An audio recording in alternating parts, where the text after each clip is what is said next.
Hello everybody, yes, we're back. It's Monday night, it's your daily live Formula One news, and we've got a lot to get into tonight. We're going to be talking a little bit about Christian Horner, got a little update on him. We've also got Gunther Steiner, who's been stirring the pot. We're going to be talking a little bit about Ollie Bearman, a little bit more about Ferrari. Leclerc's been talking, and McLaren have got an issue with Red Bull. We've got a lot to get into tonight. It's a busy show, but this is F1 Grandstand. I'm Tony Craig. And if you are an F1 fan, then of course you're in the right place.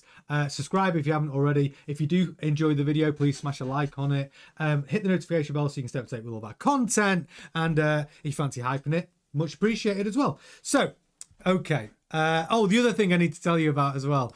Don't forget, because all of our regulars will know that obviously Las Vegas Grand Prix, baby, this weekend. All of our regulars know that what we do is we have a preview show, and the preview show is going to happen tomorrow night. That's Tuesday, 7:30, and in the preview show, when we talk about it, all of us together, you give me your top 5 predictions, who you think's going to finish first, second, third, fourth and fifth, who you think is going to be the driver of the weekend, and who you think is going to be the dipstick of the weekend, who's going to have a mare. So get those ready for tomorrow night, 7:30, when we talk about the Las Vegas Grand Prix for our little preview. So there you go. So that's that out of the way. I'm going to say like the chat. Hey Gemma, Gemma, if you're about to drive, I hope you're not typing in that chat window. Don't be typing in the chat window. Hey Crackeye, nice to have you with us, my friend. Yeah, so we've got loads to get into tonight. Loads to get into. I don't know if you saw my video from yesterday, which was all about Christian Horner. We were talking about why he was in New York. And what's going on with Alpine. So rumours from the paddock in Sao Paulo, we had journalists like John Jackson coming back from Sao Paulo saying, listen, when he was talking to the F1 podcast on YouTube, he was basically saying that all the whispers on the paddock were that Christian Horner was looking best placed to purchase some or all of Alpine. Now, after some digging, watch the full video, by the way, from earlier. You'll find it. It's all about Christian Horner's trip to New York City, but I'll just give you a quick overview of what we found out. So the first thing you just have to know, and I'll whiz through this, is that Alpine's owned by Renault. They own 76%. And then these three companies, Otro Capital, Redbird and Maximum Effort, they're investment funds which own 24%.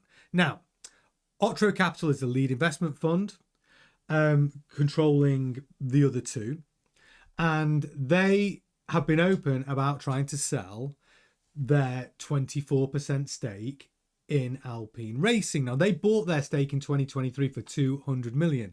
That stake, that 24% stake, is now worth around 600 million. So I'm sure their fund manager is saying, hey, yeah, let's cash in. We've tripled our money. And the interesting thing actually about Otro Capital, Redbird and Maximum Effort are the people who are in those funds. And let me just enlighten you on that. So the people in those funds, you've got Ryan Reynolds, Rob McElhenney and Michael B. Jordan, mega stars. They're all part of Maximum Effort Investments. And obviously, you know, Ryan Reynolds, Deadpool, Michael B. Jordan, he is... he played Apollo Creed in Creed. It's Apollo Creed's son, in Creed. And Rob McElhenney as well.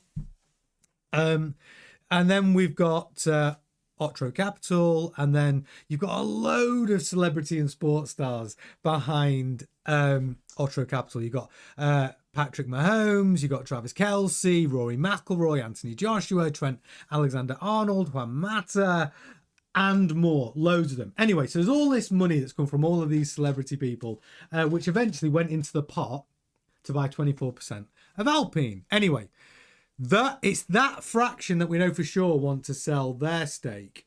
So go and watch the video, because the one thing I would say is Horner was in New York, and Otro Capital, Maximum Effort and Redbird are all based in New York. So you can join up the dots, but go and watch the video after this one to get a full update on what's going on with that. But the actual update I've got today about Christian Horner is a news article which is Zack Brown. Okay, so Zack Brown, this is from motorsport.com, and Zack Brown is sort of, he's been talking to them, and he's basically waded in on Christian Horner. So McLaren Racing CEO Zack Brown believes Netflix Drive to Survive fame has changed Christian Horner. Okay, it could be true. It could be true. And this is what Zack said. I've known Christian for 30 plus years. We used to get on. His results are amazing, so hats off, but he's changed. I think the drive to survive fame, the money, the glory has all got a bit too much. I mean, and then he was asked if Horner played fair during his time when he was at Red Bull Racing. Brown explained, at times, no. Back when I was racing, there were drivers who race hard and squeeze competitors' cars 2 wheels off the track. That's okay. But other drivers squeeze you 4 wheels off the track. That's not okay. I'm a 2 wheels off guy. Christian is a 4 wheels off guy. And then he also added, he made allegations towards our team. I can't imagine he actually believed them. It was simply intended to disrupt us. Regardless of legality, everyone in the sport knows you wouldn't do that for technical reasons. And what he's talking about is the allegations about McLaren injecting water into the tyres to cool them down. We spoke about one of our live streams actually the other day. It came up in conversation. But yeah, so Zack Brown's basically saying that Christian Horner has turned into a nightmare because of his drive to survive fame. But is that not, does he not remember that he's married to a Spice Girl? One of the most famous people on the planet. I mean, I'm sure Zack Brown's, you know, I'm sure it's not the drive to survive. What I'm basically saying is that Christian Horner naturally is a very Marmite character. You have to you can honestly say that this guy is, you know, is a sort of person you want to go to war with, maybe because he's a winner and he's relentless in the way he builds Formula One teams. But at the same time, is he the sort of guy you'd invite over for Christmas? Or would I don't know. I've never met the guy, but that's 2 different people, isn't it? It's like if you're playing football. You know, you don't necessarily like your teammates, but do you respect them? And I think Christian Horner, you have to say, even Zack Brown, even when he's given a scathing comment on his sort of his personality, he's also had to say, but you got to respect the guy. He's, you know, what he's done is amazing. So anyway, so Zack Brown just throwing some shade into the press there about Christian Horner. ADT, nice to have you in the chat. Cracker says one eye on the road, one eye on the screen, one eye on the road. Gemma, if you are watching this, please do not type in the comments until you get to your destination. But I'm very pleased that you are watching the show. And if you have just joined the stream, thanks so much for joining us. Get in the chat. Tell me where you're from. Say hello. They're a very friendly bunch. Tell us where you're watching from. We're all like to know. So yeah, Zack Brown wading in on Horner. What do you think about that?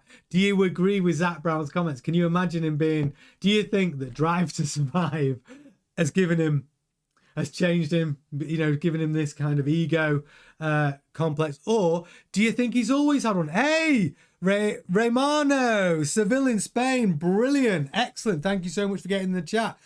Do what Ray's done. Let us know where you're watching from. Great to have you with us.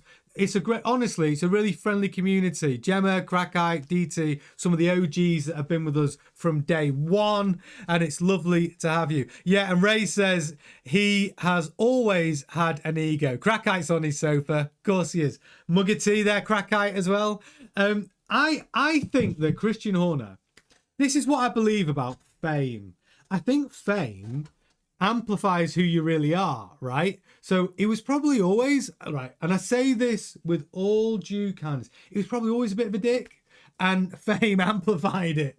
But, you know, some of the most successful people, they have to have that dickishness about them in order to be successful. Do you know what I mean? But I can't help but miss him off the grid. I'm actually, I'm here for it. I can't wait to see Horner back on the grid, because every drama needs a protagonist, and name a better protagonist than Christian Horner.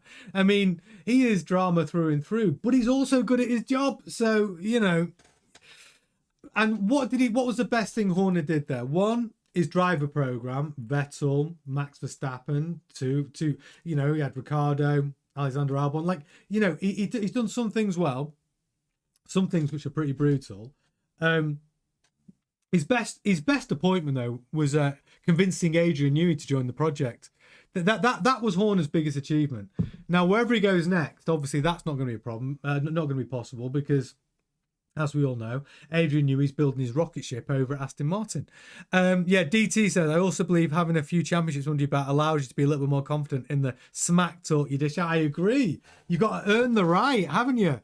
I couldn't agree more. I think it's like what I say about rookies in Formula One. Like, you just literally have to do as you're told, right? Until you are proving yourself, honestly, your opinion doesn't mean a great deal. And that's the same in anything, right? You have to earn your right to have a big mouth. And you're right, Crackeye. Yeah, every sport needs a villain. You know, we love it because Formula One could be a little bit dry. Hey, Kyle, nice to see you with us. Don't worry, you've not missed an awful lot. We're talking about Horner. And Zach Brown's comments. Zach Brown was talking to motorsport.com and basically saying that he believes that Christian Horner has changed since Drive to Survive fame. But what's interesting about Drive to Survive, it's brought a whole new audience to Formula One, and I'm here for it. Same with the F1 movie. It's brought a whole new audience to something which is only good for the sport and good for us, really. So it's an interesting time. But Horner's trip to New York City, if you haven't watched it, I really do hope you go and watch that video that I posted yesterday. Because we've gone into what we do now, and we've also gone into some of the things. Honestly, I've asked as many people as I can to get on the record. Oh, Raymondo said he also said that Lewis is an 8 times world champion. He reminds me of a politician thinks we're all stupid. Yeah, you talk about Horner. Well, that's big of him, right? Because it was the Red Bull camp that, you know, were the beneficiaries of 2021, weren't they? Where really a championship you could say was stolen from Lewis Hamilton in a lot of ways. I know that splits the room.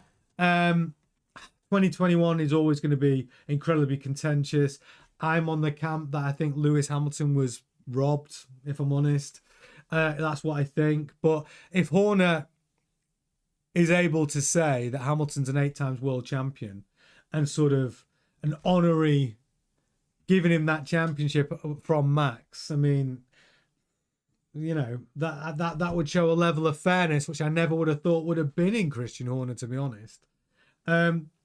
So yeah, that's what Zach Brown has to say. But get in the chat, tell me if you watch it on replay. Also get in the chat and tell me what you think. Do you think Horner has changed since his Drive to Survive fame?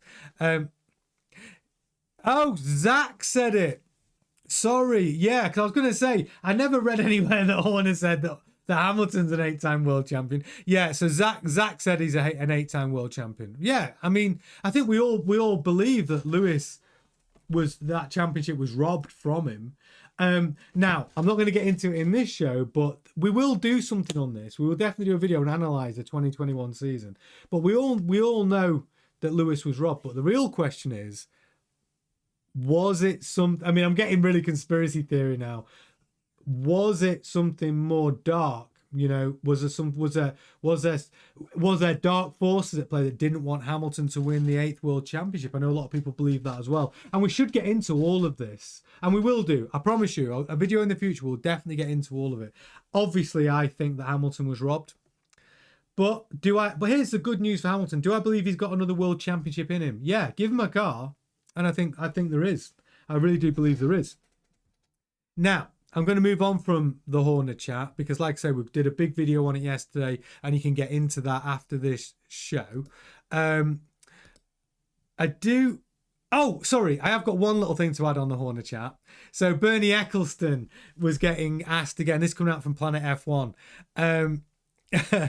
Everyone keeps asking Bernie Ecclestone, saying, oh, because there was all this fake news going across the internet saying that Bernie Ecclestone was buying Aston Martin with Christian Horner, which that's not going to happen. I'll tell you now. That is 99.999% not happening. Anyway, so they asked Bernie about the rumours at Aston Martin.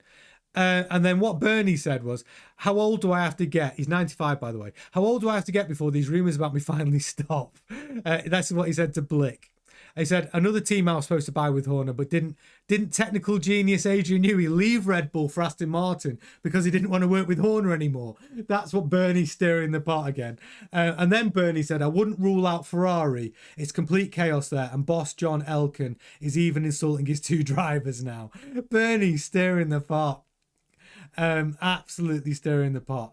But yeah, so what did he say? Yeah, yeah, that's it. That's basically what Bernie was saying. He was basically saying the rumours about him and Horner buying Aston Martin are just nonsense. But then he threw the other rumour out saying, well, maybe John Elkann's going to tempt him to Ferrari. Look, John Elkann, obviously, if he could get Horner to Ferrari, would be a good move for Elkann.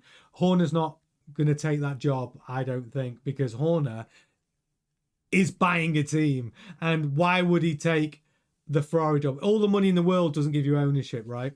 But he is young, Horner. He's in his early 50s, and he could wait a couple of years, but he's got so much backing now, Christian Horner, that he doesn't need to do it. And the Alpine deal, I would say, is 90% going to get done. 90%. The only big question about the Alpine deal is, how much of the team will he buy? Will it just be the 24% that's up for grabs from Otro Capital and all those celebrities that have tripled their money? Or will Renault release some of their shares, or all of their 76% shareholding? Or will it just be part of it? Or will they just release 25%? I don't know. Those are the big question marks. I'm going to go to the chat. Hey, Andrew, so great that you are in the chat.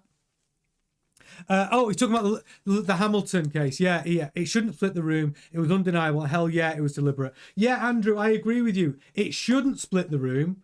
I'm absolutely on the camp of Lewis was robbed.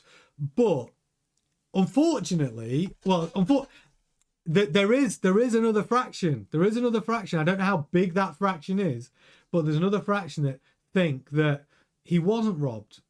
I don't understand that side, but I'll always listen to their validations and shoot them down as often as I possibly can. But yeah, there's always a counter argument, and there's always a contrary opinion. And what we have to do as a community is allow that contrary opinion to be, so we can hear their validations, and hopefully, because we're all sensible and reasonable people, is when we might be able to offer an alternative with validations that helps people make a new conclusion, right?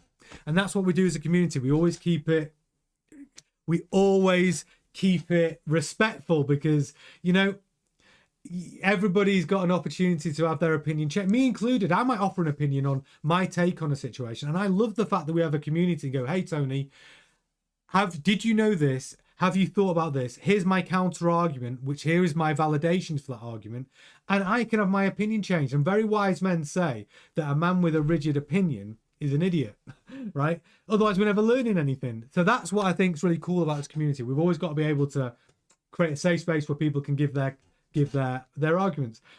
And that's what we're going to try and encourage here at F1 Grandstand. Yes, no worries, Andrew. The Wooden, welcome to the chat, my friend. Would it be a rebranding full takeover from Horner? That's exactly what we're talking about. Because if Renault if they sell all their shares, well then it could be a rebranding. It just depends on how much stake Horner's going to get his grubby hands on, doesn't it? Would I? But the real question is, for me, is, if I was buying Alpine, would I just remove the Renault connection completely if Renault are out of the loop? I'd consider it. Because if Renault are not supplying engines, which we know they're not, Mercedes are, Alpine is a Renault brand, the Alpine sports cars, and if I've literally bought Renault out, yeah, I'd have to rebrand it. I'd have to rebrand it from Horner Racing, or Horner blah blah blah, whoever he's, who his partners are. But yeah, I think I would rebrand it on those circumstances. If he's only buying 24%, which we know is definitely available, then I think it stays the same. I think it's Alpine.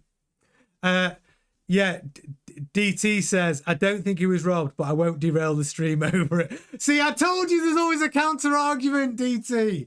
There's always someone, and that's what we want. Counter arguments are fine. But remember, keep respectful debate, and we validate our opinions, and that's what we like to do, and there's nothing wrong with that. That's what we do as a community. The Wooden, yeah, ditch Alpine and get a big name manufacturing as a co-owner. I mean, you know, if Horner pulled off a coup, something like, Porsche, like we were talking about the other night, Porsche back in 1984 to 1987, with a name on the engine at McLaren, right? Wouldn't it be great to have Porsche supplying engines back to Formula One? I'm here for it. Hey, Mira Morton, watching from Vienna, Austria. Welcome to the chat. So pleased to have you with us. If you have just tuned into the stream, tell us where you're watching from. Send a flag, an emoji, a chat. Tell us where you're watching from. I want to know. And I will give you a shout out as well, obviously. Crackite says Lewis could have changed his tyres and come out behind Max, and then Max would have let the race then finish under a safety car. Yeah. Speaking, oh, by the way, I want to speak about this. Sao Paulo. And we're going to get on to Max in a moment because McLaren have got a problem about what Red Bull did in Sao Paulo. But whilst we're just mentioning safety cars and tyre changes, if you were Max Verstappen in Sao Paulo, he changed his tyres, didn't he? When he had track position. And then he finished P3, and he had track position P1 and went to P3. Does anybody agree with me and think that he shouldn't have gone on to new rubber, and he should have stayed out and made those tires last to the end of the race? Because of the Brazilian Grand Prix, I think he would have been in a fight to hold off Lando Norris, but I think he still would have got a podium if he stayed out, but I think he would have had a chance of finishing P1 because obviously he couldn't get past Kimi Antonelli. I don't know. I said during the live stream, because we do watch-alongs for the Grand Prix, for Vegas doing the same thing. I'm up at 4 a.m. So there's watch-alongs for the practice, FP1, FP2, FP3 qualifying and the race. And we were doing that at Sao Paulo. And I was saying during the live stream that I don't think Max should have come in and changed his tyres in Sao Paulo. I think he could have had a chance of winning the Grand Prix if he didn't. Does anybody... So the Wooden says he wouldn't have lasted till the end. Degradation was too high. What do you think? Because I know he was pushing super hard to get that track position, but I would have gambled. I would have gambled.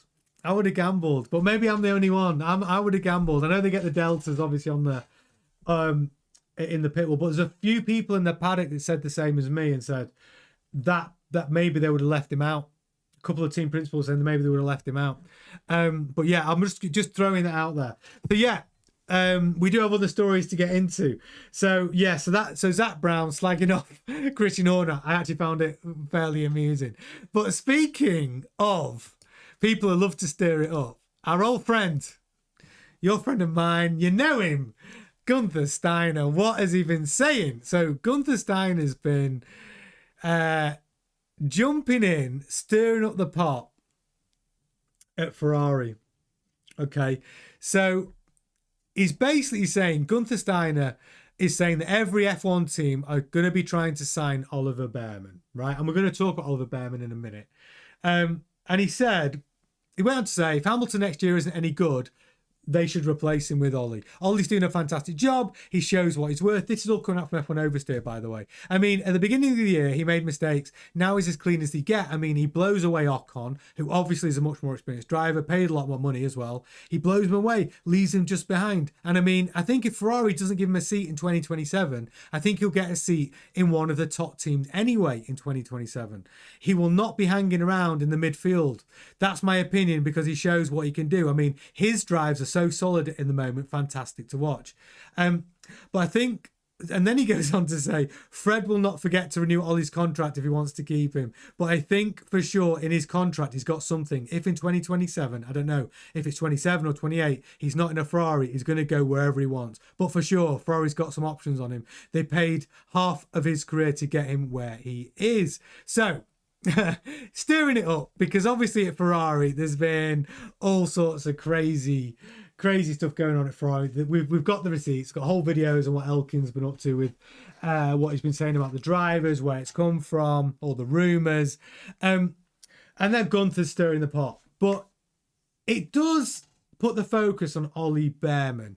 And I wanted to talk about, just let's put Ollie Bearman's performances this year in the Haas in focus. Because like Gunther rightly said, Ollie Bearman is actually a Ferrari driver allowed to race at Haas. And they've allowed him to race there for 2026.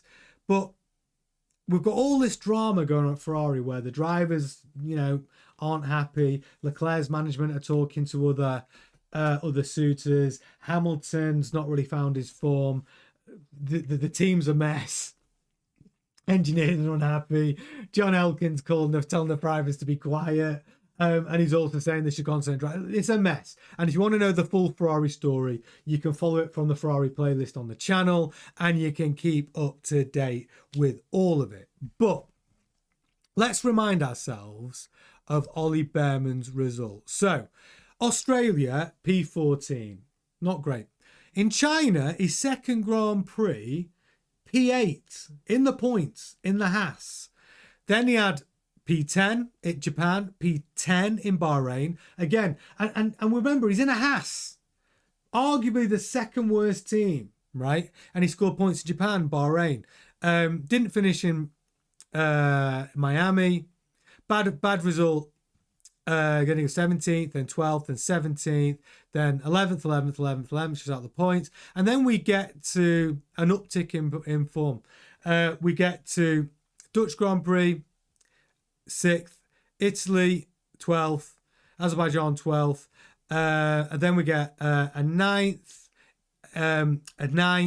points. And then we get this last two races, Mexico City, 4th, which is just incredible. And Brazil continuing that form again into Lagos with a 6th, right? Now, incredible uptick in performance from Bearman. And it shows in his points, because Ollie Bearman's now on 40 points, 11th in the Drivers' Championship, 3 points behind Hadjar in the Racing Bulls in P10. Now, I think we can agree the Racing Bulls as a platform is probably a better car. No, it is. I'm not going to say probably. It's a stronger car than the Haas. The Haas is built from the Ferrari parts bin, and the Racing Bulls is a better car. I know it's built from some of the Red Bull parts bin, but it's a lot of its own stuff as well. So anyway, it's a solid car, and Oliver Bearman's now definitely in line for Rookie of the Year. But do we think he should get a drive in Ferrari? Would you replace Hamilton or Leclerc with Ollie Bearman in 27? I'm not saying it's possible, because Leclerc's got a contract to 29. Hamilton's got a contract that can take him through 27. But would you replace either Leclerc or Hamilton at Ferrari with Ollie Bearman? Because that's basically what Gunther Stein is saying. He's saying if Ferrari do not act and put Ollie Bearman in a car in 27, they're going to lose into a top team. Let me know what you think on that. DT's jumped right in with saying, don't demote Bearman. Don't demote Bearman from Haas to the Ferrari. DT, always funny. So DT says, going back to my earlier point, because I know there might be a slight delay, I thought it was a ballsy move, but yeah, he would have been on those tyres for a long time. He probably could have got P2 if he stayed out. That's what I thought. I thought he would have got at least P2, but he might be able to fight Max Verstappen in the last few laps of the Grand Prix. The Wooden says, Steiner, the man that ruined Mick Schumacher's career. True that. But you could argue he did give him a drive when he couldn't get a drive anywhere else. He did give him a drive in the Haas. But yeah, it didn't go too great. But he did give him the drive. So maybe that's a bit of a 6 of one, half dozen of the other. A crackite, not to be a traitor, but I watch another channel. Don't you dare! Where they use telemetry and data, where they say the data says Lando would have caught him pretty quick and got past okay. So Lando would have got past crackite. Yeah, you are a traitor. You are a traitor. But you are a traitor, crackite. But Lando would have passed him, but would Kimi Antonelli have caught him and passed him? because obviously he got a podium, he got P3, but would he have held P2? Yeah. Yeah, Crackite, jeez, I don't know. I hope you're watching our Vegas stream when I'm up at 4 a.m. to do the live stream with our live data. Hopefully I think we solved our data stream issues because we had to put it all on our own server. So yeah, I'm interested to know your thoughts. Do you think Ollie Bearman is ready for a move into that main Ferrari seat, and whose seat would you give him? Now, while we are chatting all things Ferrari, I need to move it on to what Leclerc's been saying. As you know, brand Ferrari has gone into overdrive this week because of the John Elkann PR disaster, and it is a PR disaster. Sort of calling out his drivers in the way that he has, saying they need to focus more on driving and talk less. It's blown up in his face. The Elkann out movement's gone crazy on X, formerly known as Twitter. But Charles Leclerc has come out with a little bit of brand Ferrari, because Hamilton and Leclerc have been over at Maranello the last couple of days. Some of it's been a bit PR-y, trying to create unity, but these boys are still furious, I'm sure, with John Elkann's comments, and they are going to have to face the press on Wednesday for media day, and I'm here for it because that's going to be an interesting media day. They're all the only question they're going to be asked is, what's your response to John Elkann's comments saying he needs to speak less? Anyway, they've been in Maranello launching some new merch, doing some work in the factory. The Elkann out comments were everywhere, all over X, but Charles Leclerc has been speaking to the press, and this is what he's been saying. So Charles Leclerc dubbed Ferrari's performance as not good enough overall, although he has said the progress the team has made has to count for something and makes it a good season as a whole. This sounds very PR-y to me. So he said, when he was asked about any positives about the season, he's just said it's not good enough, he admitted. I think when you drive for such a team, the only thing that is good enough is to win. But it is also true to say that we are against very, very strong competition this year. And also teams that have a lot of history in the sport that are very special in their own way. So it's not easy, but I think as Ferrari, when you work for such an incredible brand, it's not good enough when you've got to target for winning. Having said all that, considering where we started the season and where we are now, it's a good season. It's a very good improvement throughout the season, as it's been very difficult at the beginning of the year to understand exactly in which way, what did we have to tackle with this new car. To now be fighting still for the second place in constructors should be our target, and for next year we will target higher for sure. And then he was asked if for a race win or finishing second in the constructors standings before the end of the season. Leclerc replied, I don't know. I mean, I'll take both. I think if you win, then it's obviously more likely you get the second in the constructors. So yeah, very difficult question to answer. I'd love to win. I think it's really important to at least be winning once in a season where everything has been so tough for everybody. The second place is what we've got to be aimed for. And the second place needs to be our target, and we need to target both those things. Yeah, I want to choose both. Yeah, blah blah blah. Okay, so that's what he's been saying. That is literally what he's been saying. Now, the thing is, doesn't it sound like Leclerc's been told, like he's really jumped on like PR brand Ferrari with these comments? He's trying to create this unity. He's trying, to try and say that it's been a good season because of the improvements. It contradicts what we know he really thinks because of what he said on race weekends and after the race, and about the upgrades and the rear suspension. And when he's been on the team radio to his engineer saying, why have you basically ruined the handling of this car? Why didn't you tell me I could? And this is in Azerbaijan. He said I could have handled the plank wear issue. He had a really strong competitive car. Then they had to inflate the rear tyres to raise the ride height, which then made the car handle awful for the last third of the race.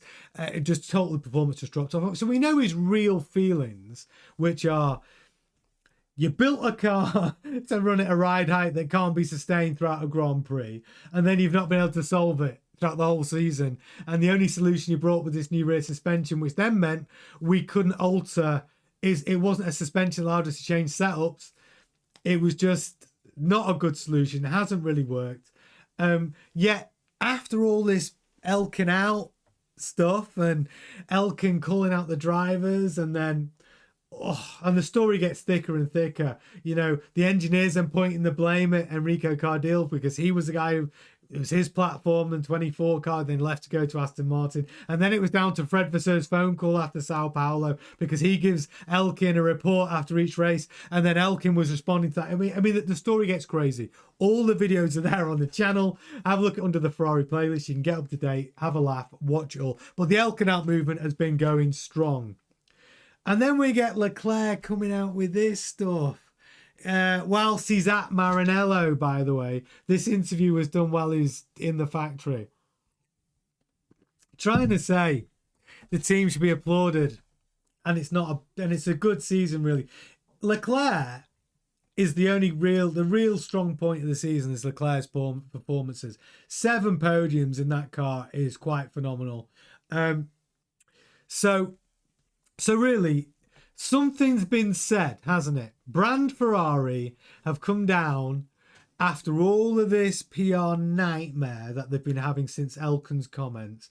And now I'm a little bit sad to see Leclerc's come out with this sort of stuff, which is the team is a good performance again because of the improvement in the car. Because we know he doesn't feel that, don't we?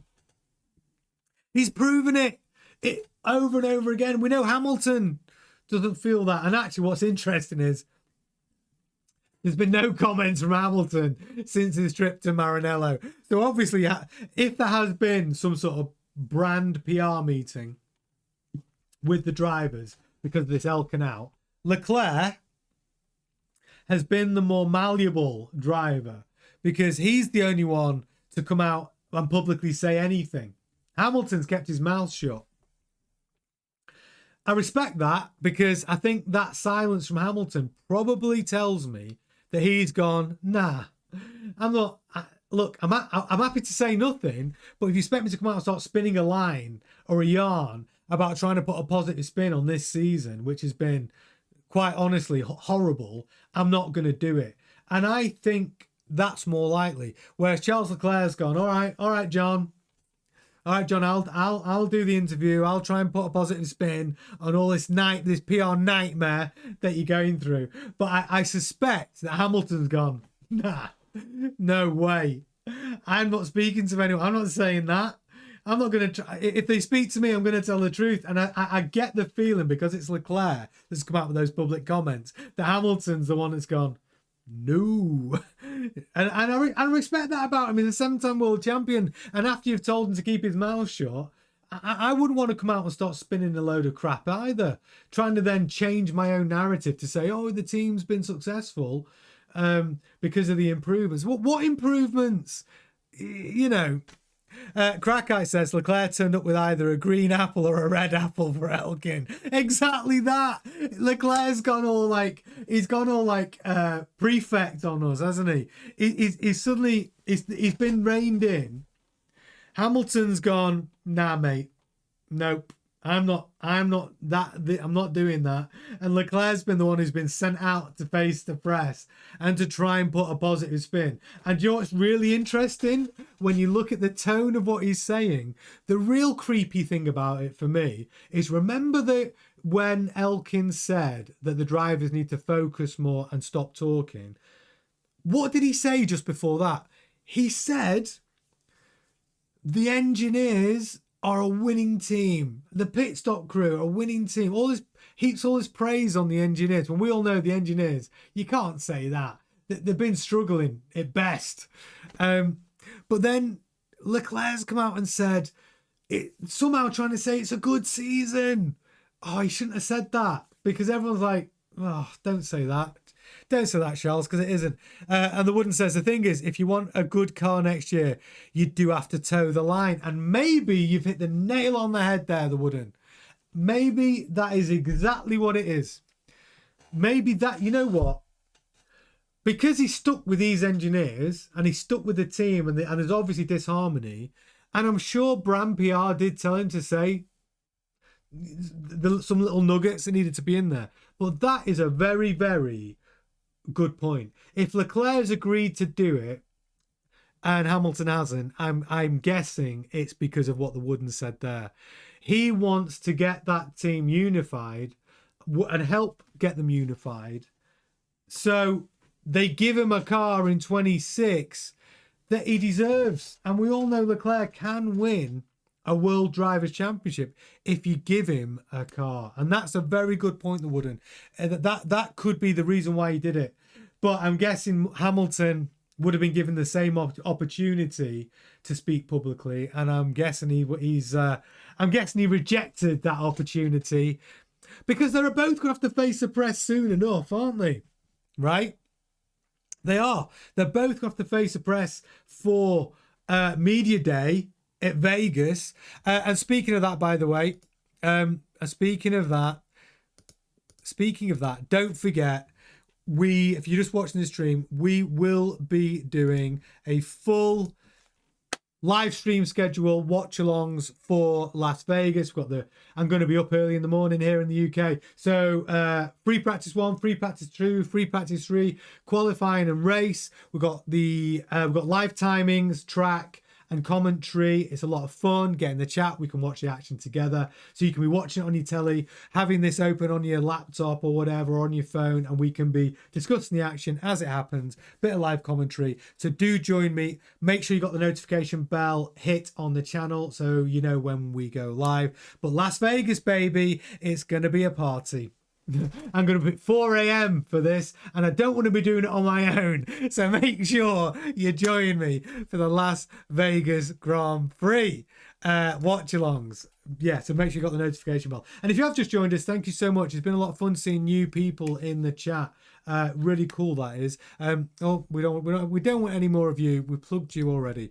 So yeah, thank you so much for joining us on the live stream. And if you haven't hit a like on the video, please do that. It makes a big difference to the success of the channel. And subscribe if you haven't as well. Yes, Raymondo, adios. Are you off skis? Are you going already? Listen, thank you for joining us. Yo, are you saying adios as in Charles Leclerc would be adios because he doesn't toe the line? Yeah, possibly. Right, final story of the night. I need to get into a little bit of McLaren.